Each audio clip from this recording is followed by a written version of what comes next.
আসসালামু আলাইকুম। আশা করি সবাই ভালো আছেন। আমার চ্যানেলে সবাইকে স্বাগত। গতকাল বৃহস্পতিবার একটা পত্রিকায় সংবাদ দেখলাম। সংবাদ হলো যে মোহাম্মদ আলী জিন্নাহর মৃত্যুবার্ষিকী পালিত, ৭৬তম মৃত্যুবার্ষিকী, এবং সেটা প্রেস ক্লাবে অনুষ্ঠিত হয়েছে এবং সেখানে প্রধান অতিথি ছিলেন পাকিস্তানের ডেপুটি হাই কমিশনার। এখন প্রশ্ন হচ্ছে যে হঠাৎ করে পাকিস্তানের জাতির পিতার মৃত্যুবার্ষিকী পালন করছেন এরা কারা, কি উদ্দেশ্য? জাতির পিতা শেখ মুজিবুর রহমানের মৃত্যুবার্ষিকী পালন করতে পারলেন না, করতে দেওয়া হলো না, কিন্তু পাকিস্তানের জিন্নাহ সাহেবের মৃত্যুবার্ষিকী পালন হচ্ছে। কোথায় দাঁড়িয়ে আছে দেশ? এখন তারা কেউ এইখানে এই অনুষ্ঠানে কেউ কেউ বলছেন পাকিস্তান হওয়ার কারণে নাকি বাংলাদেশ তৈরি হয়েছে। এখন আমরা যতটুকু জানি যে দ্বিজাতি তত্ত্বের ভিত্তিতে ভারত এবং পাকিস্তান বিভক্তি হয়েছিল, মূলত মুসলিম এবং হিন্দু।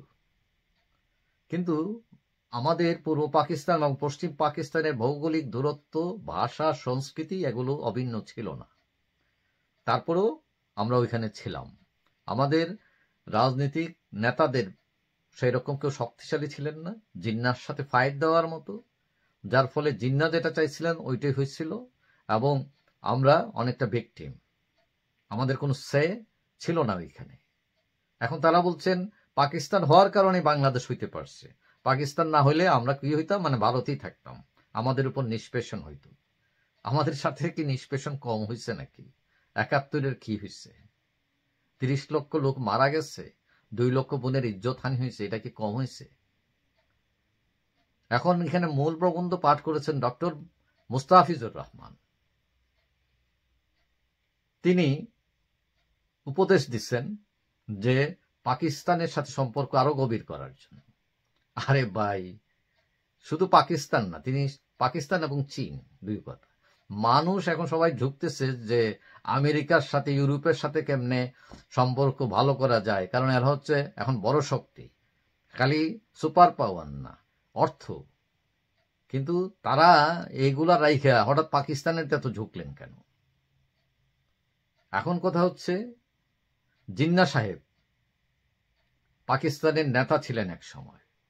এখন জিন্নাহ সাহেবের মৃত্যুবার্ষিকী পালন করেছেন তারা। আমার প্রশ্ন, যে যারা পালন করেছেন সেটা হলো নবাব সলিমুল্লাহ একাডেমি। এই নবাব সলিমুল্লাহ একাডেমি তারা নবাব সিরাজউদ্দৌলার মৃত্যুবার্ষিকী কখনো পালন করছেন কিনা আমার জানতে ইচ্ছে করতেছে। এবং ওইখানে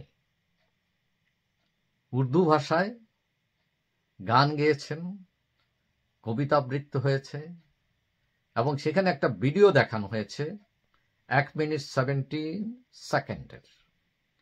এবং সেখানে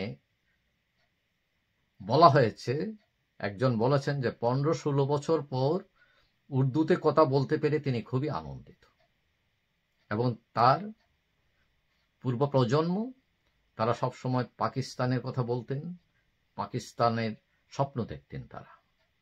তাহলে বোঝা যাচ্ছে এরাও পাকিস্তানের স্বপ্ন দেখে তারা খুব খুশি। এটা কিসের আলামত? বাংলাদেশ কি পাকিস্তানের কিছু ফেরত যাবে, নতজানু হবে আবার? না, পাকিস্তানের সাথে ঝুঁকে আমাদের কোনো লাভ আছে? আমরা কি ভুলতে যাচ্ছি যে আমরা স্বাধীন সার্বভৌম একটি দেশ? এই সরকার পতনের পরে বিএনপির মির্জা ফখরুল দেখা করেছেন পাকিস্তানের রাষ্ট্রদূতের সাথে। পাকিস্তান সরকার বাংলাদেশের ভিসা ফ্রি করে দিচ্ছে। এখন আবার জিন্নাহ সাহেবের মৃত্যুবার্ষিকী পালিত হচ্ছে, এবং তারা শুধু পালন করে নাই, তারা বলছে যে এই পাকিস্তান সৃষ্টির কারণে বাংলাদেশ হয়েছে, এবং এই পাকিস্তানের যে জিন্নাহ সাহেব তিনি নাকি আমাদের জাতির পিতা। মানে সবকিছুর একটা লিমিট থাকা দরকার। এখন কথা হচ্ছে আপনি উর্দু ভাষায় কথা বলছেন, এটা সমস্যা না। আমরা বাঙালিরা অনেক দেশে থাকি, ওইখানে আমাদের ভাষায় কথা বলি, এটাতে কিছু যায় আসে না। কিছু মানুষ, ছোট একটা গোষ্ঠী যদি সেই ভাষায় কথা বলে আনন্দ পায়, এটা কোনো মাথা ব্যথা না। কিন্তু রাষ্ট্রের মূল জায়গায় যদি কেউ হাত দেয়, এটা মাথা ব্যথা। এটা ছোট একটা ফোড়া মনে হলো, এখানে যদি ক্যান্সার থাকে তাহলে এই ছোট জিনিস আর ছোট থাকে না, এটা ব্যাপক হয়ে যায় এবং আমাদের ধ্বংস করে ফেলতে পারে। সো জাতির উচিত যে এই বিষয়ে সিরিয়াসলি নেওয়া, যে এই বাংলাদেশের ভেতর আবার কোনো ষড়যন্ত্র হচ্ছে কিনা আমাদের স্বাধীনতার, আমাদের স্বাধিকারের, আমাদের আত্মমর্যাদার। যাই হোক, সবাই ভালো থাকবেন। আশা করি দেখা হবে অন্য কোনো ভিডিওতে ইনশাআল্লাহ। আল্লাহ হাফেজ।